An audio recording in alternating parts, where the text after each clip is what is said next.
Well, I think this is a good time to bring in seed oils, which Okay. we know do lower LDL. Yeah, yeah. And a lot of times doctors have told patients to use them for that purpose. Long ago, So yeah. let's talk about linoleic Okay. acid, part of the seed oils there, and your thoughts.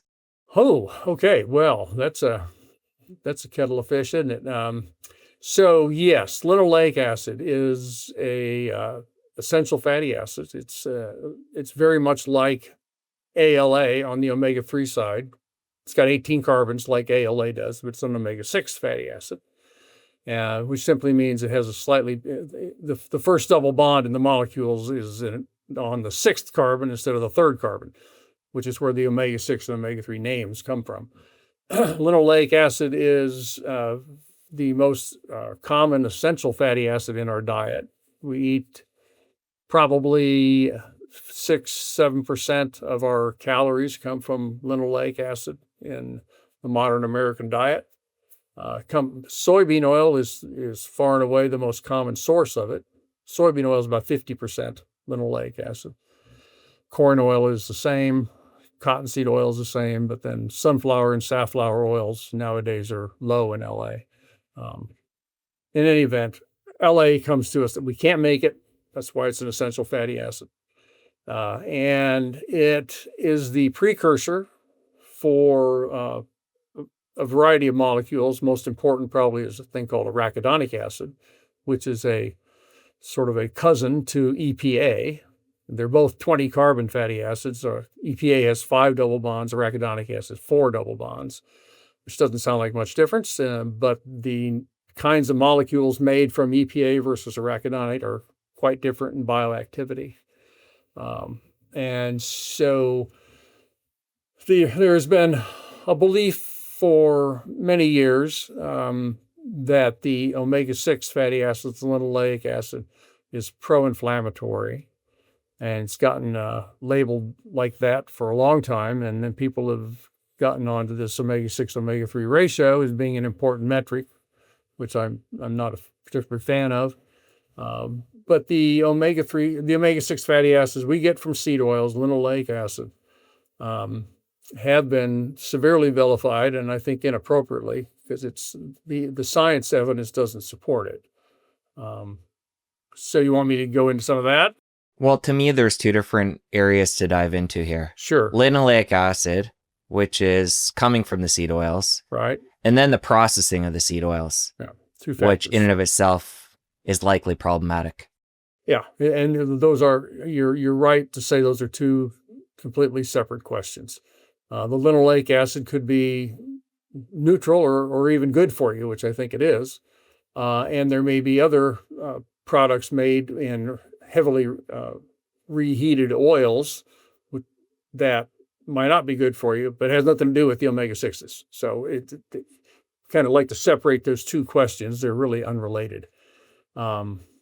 The omega-6 fatty acid part of the story I'm most familiar with because we've done studies looking at levels of omega-6, levels of linoleic acid in the blood. And certainly the levels of linoleic in your acid in your blood are pretty well driven by how much linoleic you eat because you can't make it. So it has to come from somewhere. And it comes in our diets. And the people that eat the most have the highest levels of linoleic acids. So we've done studies both in around the world as well as in UK as well as in the United States looking at blood levels of linoleic acid, which is a marker of intake.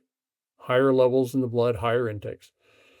We've compared the risk for 3 or 4 serious diseases, including death, as a function of the blood level of linoleic acid. So in some of our studies, we'll take a group of, say, 100,000 people, just regular folks who are part of some of these long-term observational studies.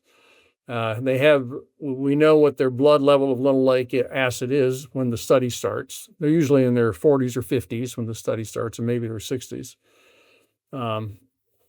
We then follow them over 10, 15, 20 years and see who develops what kinds of diseases.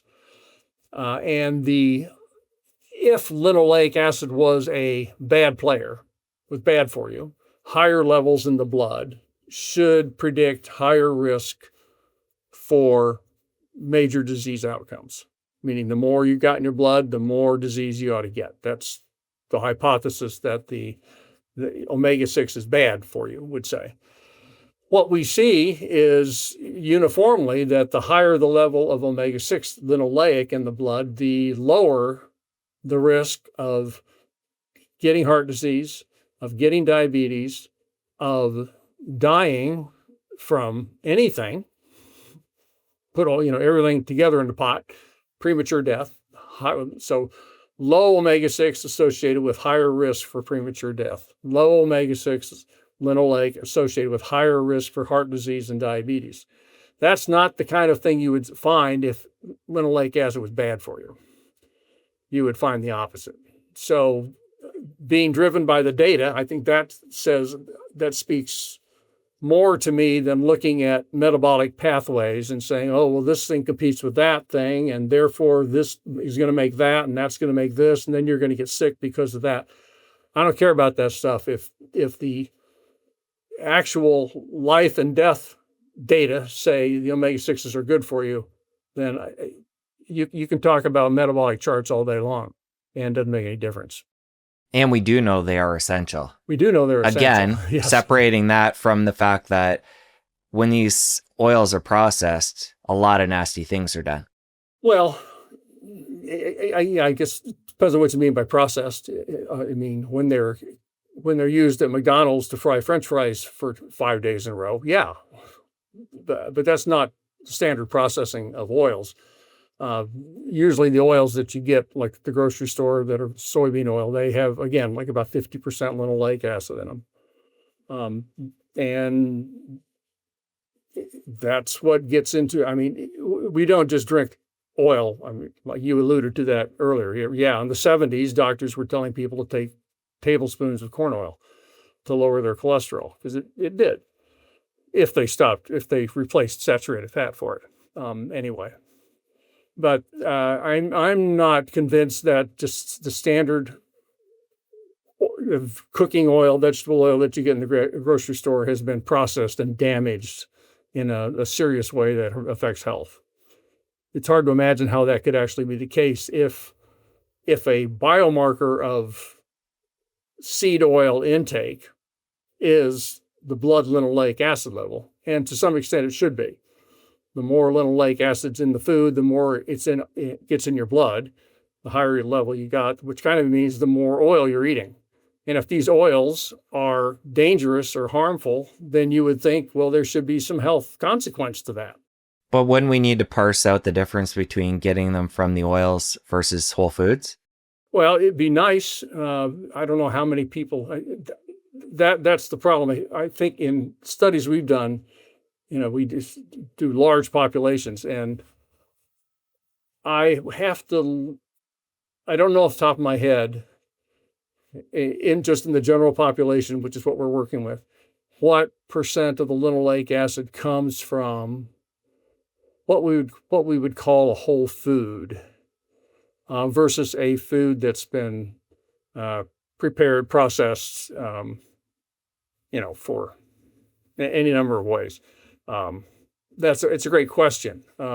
If in fact 90% of the linoleic acid we get is from processed foods,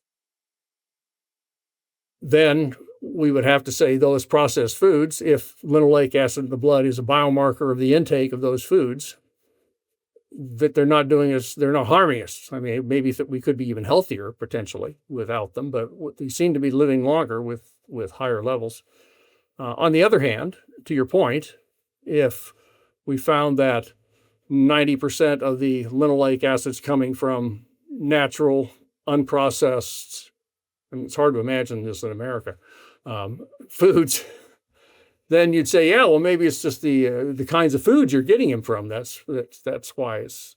But I think that's a good research question that I don't know the answer to. And since you raised the point, I'm going to try and figure that out. It's a good idea. All right, sounds good. Let's talk about the ratio. You quickly mentioned when you were sharing that you're not a fan, omega-6 to omega-3.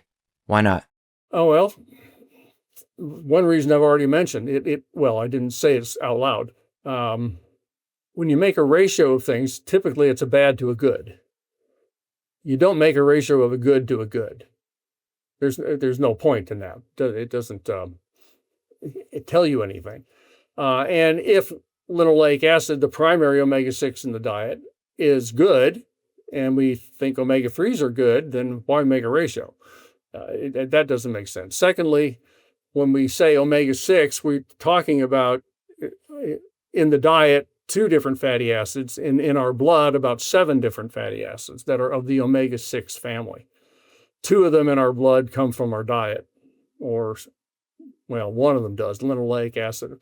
Arachidonic comes a very little bit from our diet and mostly from metabolism. And the other 6 fatty acids that are omega-6 in our blood come from the metabolic linoleic acid being made into them. So we really can't control that very well. That's internal metabolism, and we really don't control it. So when you say omega-6, omega-3, well, which omega-6 are you talking about? I mean, it's not precise, which is what I don't like about it. It's if you did a linoleic acid to alpha linoleic acid ratio, well, maybe that might be useful. I mean, at least you're specific about what you're talking about. The other factor is you can have a high level of omega-6 and a high level of omega-3 in your blood or your diet, and you could have a low level of omega-6 and omega-3, and you can have exactly the same ratio. It's a ratio, right? So you can't tell, you don't know what to do about it. And that's part of the problem with the omega-6 omega-3 ratio is if you have a ratio that's too high by current standards, the typical approach is, well, lower your omega-6. I mean, you can do a variety of things. You can raise your omega-3. That's the right thing to do. If the omega-3 is EPA and DHA, part of the problem with definitions. Omega-3 is not just EPA and DHA. ALA is there too, and they're not the same. So I don't like the non-specificity of omega-3 or omega-6 because they don't really tell you which fatty acids you're talking about. They don't communicate well. And again, if you want to improve your bad ratio, if you decide you're going to increase your EPA and DHA intake, that's a good response because that will always lower the ratio. You take more EPA and DHA, the ratio is going to drop. But if you say, well, hey, I'm going to just cut back on my omega-6s to fix my ratio, well, that's going to take you down a bad rabbit hole. Because based on our evidence, the lower the levels of omega-6 in your blood, linoleic, the higher your risk for heart disease, diabetes, and death. So why would you want to reduce your omega-6 levels? That doesn't, I mean, even if, we kind of have this idea that that the omega-3s are really good and anything that perturbs the omega-3 level is a bad thing.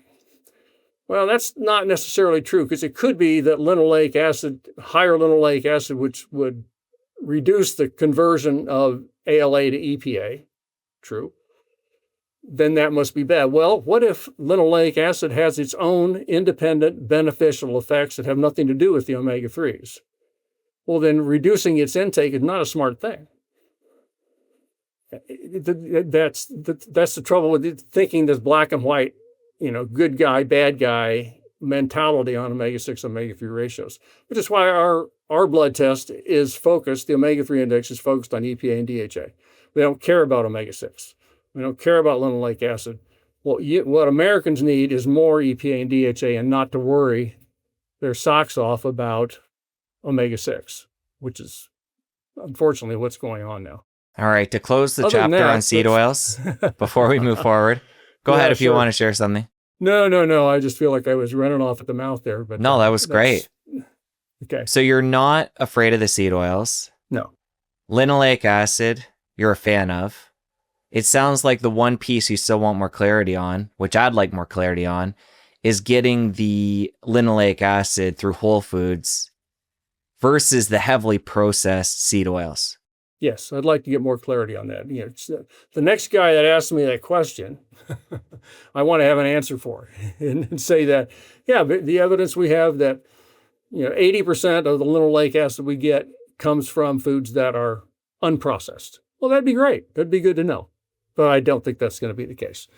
But yeah, I need to do more research too. The one piece I hear people talk about is when it comes to grain-fed animals like chickens and pigs, the linoleic acid in their animal products are higher than if they're eating their natural diet.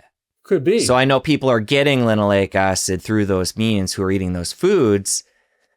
If somebody's eating animals that are eating the proper diet, I'm not sure how much linoleic acid they're getting. Again, to caveat the whole thing, linoleic acid is essential. Yeah, nobody. There's a lot of different layers here that we need right. to make sure we're clear on in a nuanced discussion like this. Yeah, and to your point, there's no controversy. Even the most ardent anti-omega-6er is going to say, yeah, linoleic acid is an essential fatty acid, just like vitamin C and vitamin A, or et cetera. It's essential. You can't make it. The argument is about how much we should be eating. And if it's been chemically altered. Well, if it's been chemically altered, it's not linoleic acid anymore. I mean, well, I'm just saying through processing. Oh, you mean if that oil is still unadulterated? Yeah, we kind of worship at the altar of unprocessed and organic, and I'm not sure all that's evidence-based. Since you made it to the end of this clip, I know you're going to love the full episode. Click here to watch. I'll see you over there.